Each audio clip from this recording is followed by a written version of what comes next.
ಇನ್ನು ಕರ್ನಾಟಕದಲ್ಲಿ ಜಾತಿ ಜ್ವಾಲೆ ಕ್ಲೈಮ್ಯಾಕ್ಸ್ ಯಾವುದು ಅಂತಂದ್ರೆ ಸಚಿವ ಸಂಪುಟ ಸಭೆ ನಾಳೆ ನಡೀತಕ್ಕಂಥದ್ದು.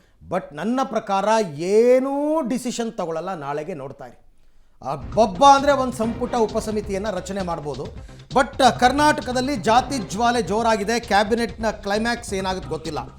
ಜಾತಿ ಗಣತಿ ವರದಿ ವಿಚಾರದಲ್ಲಿ ಸಿದ್ದರಾಮಯ್ಯ ಬಳಿ 5 ಆಯ್ಕೆಗಳಿದೆಯಂತೆ. ಅದನ್ನು ಹೇಳ್ತಾ ಹೋಗ್ತೀವಿ ಮುಂದೆ ಏನೇನು 5 ಆಯ್ಕೆ ಅಂತಂದ್ಬಿಟ್ಟು.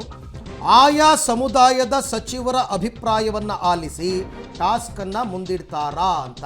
ಅದರಲ್ಲೂ ಪ್ರಮುಖವಾಗಿ ಒಕ್ಕಲಿಗ ಮತ್ತು ಲಿಂಗಾಯತ ಸಮುದಾಯದವರು, ಅವರೇ ಜಾಸ್ತಿ ಸಂಖ್ಯೆಯಲ್ಲಿರ್ತಕ್ಕಂಥ ಶಾಸಕರು ಕೂಡ ಹೌದು. ಅವರು ವಿರೋಧ ಮಾಡಿದ್ರೆ ಇವ್ರು ಏನೂ ಮಾಡೋಕ್ಕಾಗಲ್ಲ, ಇಕ್ಕಟ್ಟಿಗೆ ಸಿಕ್ಕಾಕೋತಾರೆ ಸಿದ್ದರಾಮಯ್ಯನವರು. ಸೊ ಸದ್ಯಕ್ಕಂತೂ ಬೀಸೋದೊಣ್ಣೆಯಿಂದ ಪಾರಾಗುವಂತಹ ತಂತ್ರ CM ಬಳಿ ಒಂದೇ ಮಂತ್ರ. ನೋಡಿ, ಇದನ್ನು ಮೊನ್ನೆ ಕ್ಯಾಬಿನೆಟ್ನಲ್ಲಿ ಮಂಡನೆ ಮಾಡೋದಕ್ಕೂ ಮೊದಲು ಯಾಕೆ ಮಾಡಿಲ್ಲ ಮಾಡಿ ಅಂತ ವಿರೋಧ ಪಕ್ಷದವರಿಂದ ಹಿಡಿದು ಎಲ್ಲರೂ ಕೇಳಿದ್ದೆ. ಈಗ ಮಂಡನೆ ಮಾಡಿದ್ಮೇಲೆ ಇನ್ನೊಂದು ಸಮಸ್ಯೆಗೆ ಸಿಕ್ಕಾಕೊಂಡಿದ್ದಾರೆ ಸಿದ್ದರಾಮಯ್ಯನವರು. ಪಬ್ಲಿಕ್ ಟಿವಿಯಲ್ಲಿ ಇನ್ಸೈಡ್ ಎಕ್ಸ್ಕ್ಲೂಸಿವ್ ಡೀಟೇಲ್ಸ್. ಅಕ್ಷರಗಳಲ್ಲಿ ನಿಜವಾಗ್ಲೂ ಇದು ನಿಶ್ಚಿತ ಅಂತ ಹೇಳ್ಬೋದು. ಧರ್ಮ ಸಂಕಟ, ಎಲ್ಲಾ ಸಮುದಾಯಗಳಿಗೂ ಒಪ್ಪಿಗೆ ಆಗುವ ಸಮಾನ ಸೂತ್ರವನ್ನು ತನ್ನಿ ಅಂತ ಕೆಲವರು ಹೇಳ್ತಾ ಇದ್ರೆ, ಕಾಂಗ್ರೆಸ್ನ ಕೆಲ ಸಮುದಾಯದ ಶಾಸಕರು ಇನ್ನಷ್ಟು ಒತ್ತಡವನ್ನು ಹಾಕ್ತಾ ಇದ್ದಾರೆ. ಲಿಂಗಾಯತ ಮತ್ತು ಒಕ್ಕಲಿಗ ಸಮುದಾಯದ 14 ಸಚಿವರಿಗೆ ಇದು ಅಗ್ನಿ ಪರೀಕ್ಷೆ, ನೀವು ಮಾತಾಡಿಲ್ಲ ಅಂದ್ರೆ ಸಮುದಾಯ ನಿಮ್ ಜೊತೆ ನಿಂತ್ಕೊಳ್ಳಲ್ಲ ಅನ್ನೋದನ್ನ ಕೇಳಿದ್ದಾರೆ ಸಮುದಾಯದವರು. ಹೀಗಾಗಿ ಏನ್ ಮಾಡ್ತಾರೆ ಅವರು ಅಂತ, ಜಾತಿ ಗಣತಿ ವರದಿ ಜಾರಿ ವಿಚಾರದಲ್ಲಿ ಎಚ್ಚರಿಕೆ ಹೆಜ್ಜೆ ಇಡೋದಕ್ಕೆ ಒತ್ತಡ ವಿಪರೀತವಾಗಿ ಕೇಳಿ ಬರ್ತಾ ಇದೆ. CM ಮತ್ತು DCMಗೆ ಕೆಲ ಸಚಿವರಿಂದಲೂ ಕೂಡ ಅಭಿಪ್ರಾಯದ ರೂಪದಲ್ಲಿ ಒತ್ತಡ ಇದೆ. CM ನಡೆ ಏನು, ಹೈಕಮಾಂಡ್ ನಡೆ ಏನು, ಕ್ಯಾಬಿನೆಟ್ ಏನ್ ಮಾಡುತ್ತೆ ಅನ್ನೋ ಪ್ರಶ್ನೆ ಇದ್ದೇ ಇದೆ. CMಗಿಂತ ಜಾಸ್ತಿ ಉಭಯ ಸಂಕಟದಲ್ಲಿ ಯಾರಿದ್ದಾರೆ ಕೇಳಿದ್ರೆ DCM DK ಶಿವಕುಮಾರ್. ಕಾರಣ 5% ಅಷ್ಟು ಆ ವೋಟ್ ಶೇರ್ ಅಂತ ತಂದ್ರು ಅವರು ಯಾವಾಗ ವಿಧಾನಸಭಾ ಚುನಾವಣೆಯಲ್ಲಿ 2023ರಲ್ಲಿ. ಸೊ ಸಮುದಾಯ ಇವ್ರ ಜೊತೆಗೆ ಇದೆ ಅನ್ನೋ ಹೊತ್ತಲ್ಲೇ ಇದು ಬಂದಿದೆ. ಏನ್ ನೋಡೋಣ, ಆಯ್ಕೆಗಳನ್ನ ಹೇಳ್ತಾ ಹೋಗ್ತೀವಿ. ಮುಖ್ಯಮಂತ್ರಿ ಮುಂದಿರತಕ್ಕಂಥ ಆಯ್ಕೆಗಳು. ಆಯ್ಕೆ ನಂಬರ್ 1, ಜಾತಿ ಗಣತಿ ವರದಿಯನ್ನು ಅಧಿಕೃತವಾಗಿ ಬಿಡುಗಡೆ ಮಾಡುವುದು. ಇದು ಈ ಕಾಲಕ್ಕೆ ಆಗಲ್ಲ ನನ್ನ ಪ್ರಕಾರ. ವರದಿ ಶಿಫಾರಸುಗಳನ್ನು ಜಾರಿಗೆ ತರೋದಕ್ಕೆ ಸಮಿತಿ ರಚಿಸುವುದು. ಸಮಿತಿ ಶಿಫಾರಸು ಜಾರಿಗೂ ಅಲ್ಲ ನನ್ನ ಪ್ರಕಾರ, ಅಧ್ಯಯನ ಮಾಡೋದಕ್ಕೆ ಮಾಡ್ಬೋದು ಅಂತ ಅಂದ್ಕೊಂಡಿದ್ದೀನಿ. ಕರೆಕ್ಟ್. ಇನ್ನು ಆಯ್ಕೆ ನಂಬರ್ 2, ಹೈಕಮಾಂಡ್ ಬಳಿ ಚರ್ಚೆ ಮಾಡೋ ತನಕ ಇದನ್ನ ನಾವು ಮುಂದೂಡ್ತೀವಿ ಅಂತ ಹೇಳಬಹುದು. ಜಾತಿ ಗಣತಿ ವರದಿ ಅಧಿಕೃತ ಬಿಡುಗಡೆ ಮಾಡದೇ ಇರೋದು. ಈಗೆಲ್ಲ ನಮ್ಮ ಕೈಯಲ್ಲಿ ಏನ್ ನಂಬರ್ಸ್ ಓಡಾಡ್ತಿದೆ, ಸ್ಕ್ಯಾನ್ ಬುಕ್ ಅಂತ ನಾವೇನ್ ನೋಡ್ತಾ ಇದೀವಿ, ಅದೆಲ್ಲವೂ ಸರ್ಕಾರ ಅಫಿಷಿಯಲ್ ಆಗಿ ರಿಲೀಸ್ ಮಾಡಿಲ್ಲ. ಸಿಕ್ಕಿದೆ, ಪಬ್ಲಿಕ್ ಡೊಮೈನ್ಗೆ ಬಂದ್ರೆ ಮಾತ್ರ ಅಧಿಕೃತ ಅಂತ. ಮುಂದಿನ ಆಯ್ಕೆ 3ನೇದು, ಅಧ್ಯಯನಕ್ಕೆ ತಜ್ಞರ ಸಮಿತಿ ರಚನೆ ಮಾಡೋದು. ಇದಾಗತ್ತೆ ನೋಡಿ, ನಾಳೆ ಅಧ್ಯಯನಕ್ಕೊಂದು ಸಮಿತಿ ರಚನೆ ಮಾಡಿದೀವಿ ಅಂತ ಹೇಳಿ ಮುಂದಕ್ಕೆ ಹಾಕ್ತಾರೆ. ಸದ್ಯಕ್ಕೆ ತಜ್ಞರ ವರದಿಗೆ 6 ತಿಂಗಳು ಅಥವಾ ವರ್ಷಗಳ ಕಾಲ ಸಮಯ ಆಯ್ತಲ್ಲ. ಅಲ್ಲಿ 1 ವರ್ಷ ಅಂದ್ರೆ ಎಲ್ಲ ಜನ ಮರ್ತೇ ಬಿಡ್ತಾರೆ.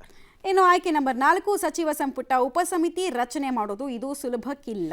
ಒಂದಷ್ಟು ತಿಂಗಳು ಜಾತಿ ಗಣತಿ ವಿಚಾರದಲ್ಲಿ ಸುಮ್ಮನಿದೋದು. ಬಿಕಾಸ್ ಅದು ಬೆಂಕಿ ಅಂತ ಗೊತ್ತಾಗಿದೆ, ಸುಡುತ್ತೆ ಅನ್ನೋದು ಗೊತ್ತಾಗಿದೆ. ಈಗಾಗಲೇ ಪ್ರಬಲ ಭೂಕಂಪದ ಮುನ್ಸೂಚನೆ ಸಿಕ್ಕಾಗಿದೆ. ಹೀಗಾಗಿ ಸೇಫ್ ಆಗೋ ಸಾಧ್ಯತೆ ಇದೆ. ಇದು ಒಕ್ಕಲಿಗ ಸಮುದಾಯದ ಬೇಡಿಕೆ ಕೂಡ ಹೌದು. ವಿಶೇಷ ಅಧಿವೇಶನವನ್ನು ಕರೀತಕ್ಕಂಥದ್ದು. ಇದಕ್ಕೋಸ್ಕರ ನಿನ್ನೆ ಆಂಜನೇಯ ಅವರೆಲ್ಲ ಇದಕ್ಕೆಲ್ಲ ಒತ್ತಾಯ ಮಾಡಿದ್ರು. ಅಧಿವೇಶನದಲ್ಲಿ ಶಾಸಕರ ಮುಂದೆ ಇದಿಡೋದು, ಎಲ್ಲ ಪಕ್ಷದವರ ಮುಂದೆ ಇದ್ರ ಚರ್ಚೆ ಆಗಬೇಕು ಅಂತ. ನೀವೇನೇ ಮಾಡಿದ್ರು ಕೂಡ ಈಗ ಸಿದ್ದರಾಮಯ್ಯನವರು ಸೆರಗಲ್ಲಿ ಕೆಂಡ ಕಟ್ಕೊಂಡ್ಬಿಟ್ಟಿದ್ದಾರೆ. ಸುಡುತ್ತಾ ಇದೆ. ಏನು ಮಾಡಬೇಕು, ಬಿಸಿ ತುಪ್ಪ ಉಗುಳೋ ಹಂಗಿಲ್ಲ, ನುಂಗೋ ಹಂಗಿಲ್ಲ, ಸಂಕಟಕ್ಕೆ ಸಿಕ್ಕಾಕೊಂಡಿದ್ದಾರೆ ಸಿದ್ದರಾಮಯ್ಯನವರು. ಈ ಬಗ್ಗೆ ಮತ್ತಷ್ಟು ಮಾಹಿತಿ ನನ್ನ ಕೊಲೀಗ್ ಶ್ರೀನಿವಾಸ್ ಅವರಿಂದ ಪಡೆಯೋಣ. ಶ್ರೀನಿವಾಸ್, ನಾನು ಈಗ ತಾನೇ ಹೇಳ್ತಾ ಇದ್ದೆ, ಈ ಜಾತಿ ಜನಗಣತಿ ಅಂತಕ್ಕಂಥದ್ದು ಬಿಸಿ ತುಪ್ಪ ಆಗೋಗಿದೆ ಸಿದ್ದರಾಮಯ್ಯನವ್ರಿಗೆ. DK ಶಿವಕುಮಾರ್ಗೆ ನುಂಗಂಗೂ ಇಲ್ಲ, ಉಗುಳಂಗೂ ಇಲ್ಲ. ಜಾತಿ ಗಣತಿ ವರದಿಯನ್ನು ಮಂಡನೆ ಮಾಡೋದಕ್ಕೆ ಮೊದಲು ಒಂದು ಲೆಕ್ಕಾಚಾರ.